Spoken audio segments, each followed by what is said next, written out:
Poyensa is a town and municipality situated in the northern part of the island of Majorca, near Cap de Formentor and Alcudia. It lies inland, about 6 kilometers or 4 miles west of its port, the Port de Poyensa.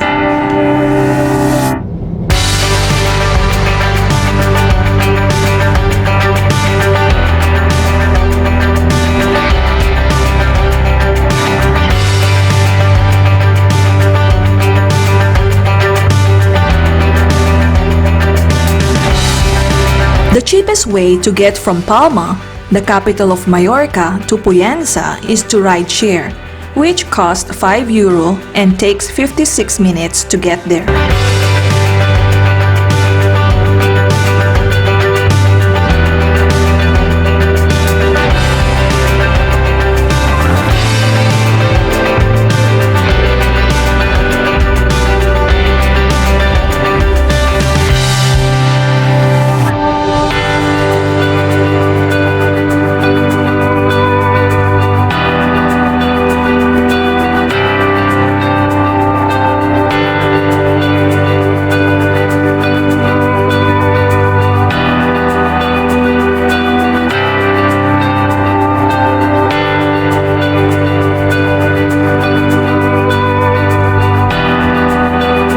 The quickest way to get from Palma, the capital of Majorca, to Poyensa is to taxi.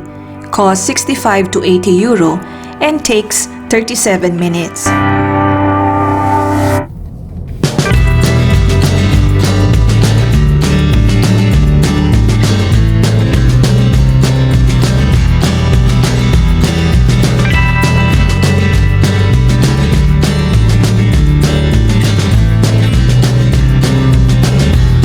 The driving distance between Palma, the capital city of Majorca, to Poyensa is 54 kilometers. It takes approximately 37 minutes to drive from Palma to Poyensa, the same way riding hired taxi.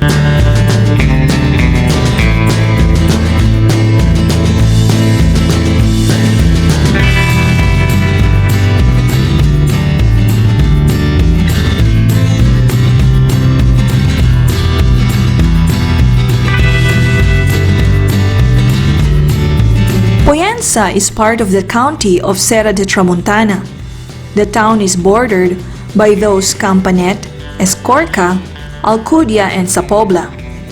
The territory of the municipal of Poyensa, more than 150 kilometers, includes among others the whole peninsula of Formentor. It is situated in the northern tip of the island of Majorca at the northern end of the Serra de Tramuntana, near Cap de Formentor, where the mountains give way to the coastal plain. The city was founded in the 13th century by the Catalans, 6 kilometers from the coast to avoid the attack of Saracen pirates. Northeast along the coast, it is Port de Poyensa.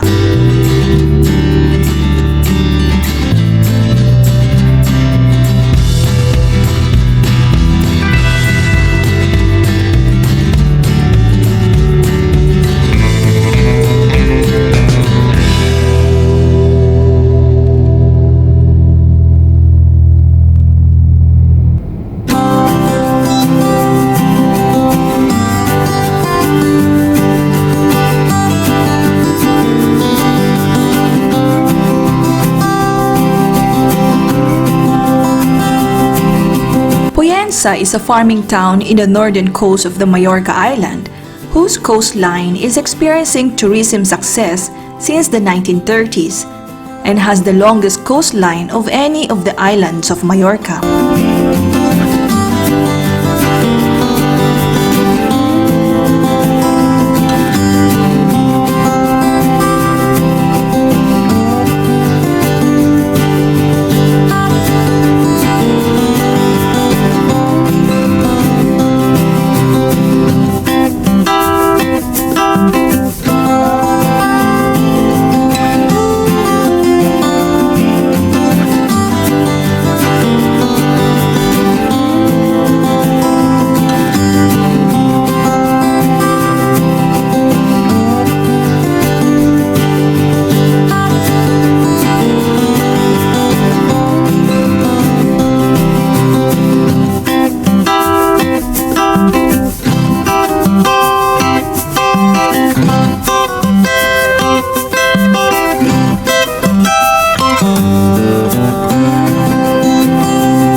The Romans were already in Poyensa about 2,000 years ago. They left as a small bridge. The town belonging to it only came much later. It was created from a hiding place because the citizens of the nearby Alcudia, an Arab foundation, were sick of the continually being attacked by pirates. In the 14th century, they founded a little town near the Roman bridge and named it Poyensa, after a Roman settlement which was once situated near Alcudia. The victory of the Christian Polynesian over Turkish pirates in 1550 is celebrated once again every 2nd of August.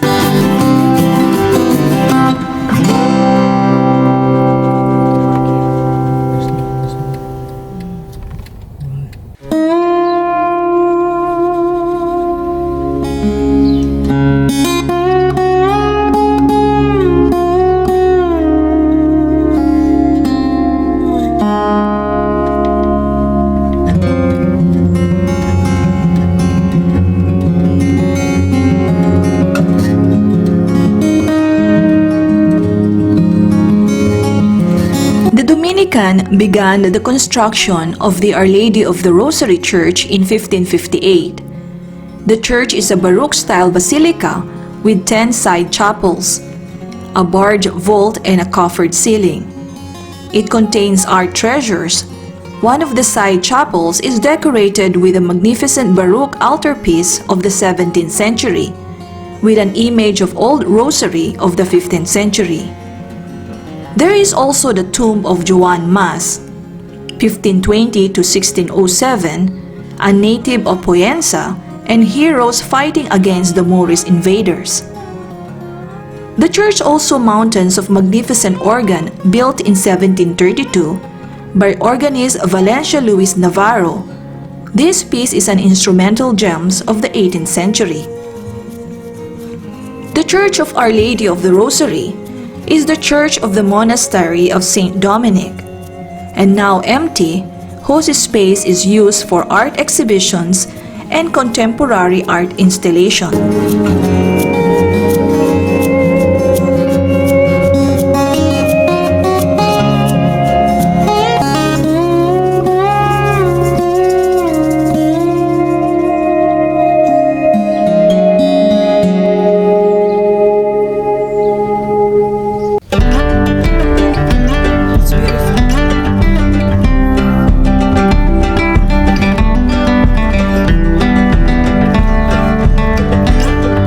The town of Poyensa was founded in the 13th century, and its very compact urban plain retains a medieval feel with lots of narrow winding streets. However, most of the houses were built in the 17th and 18th century. Before the COVID-19 pandemic, the town of Poyensa is one of the center of tourism, especially in the summer month of June until August. Today, the town of Poyensa is closed for the tourists and most shops were closed.